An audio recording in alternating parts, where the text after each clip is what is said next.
Merhaba arkadaşlar, kanalımıza hoş geldiniz. Bugün sizler için güzeller güzeli Hande Erçel ve yakışıklı oyuncu Kerem Bürsin'den en güzel görüntülerini sizler için hazırladık.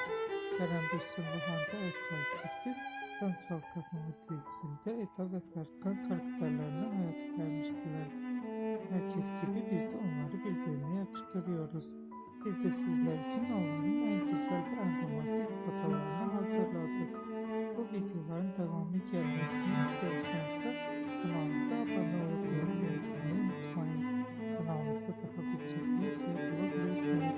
Bizi izlemeye devam edin. Herkese teşekkür ederiz.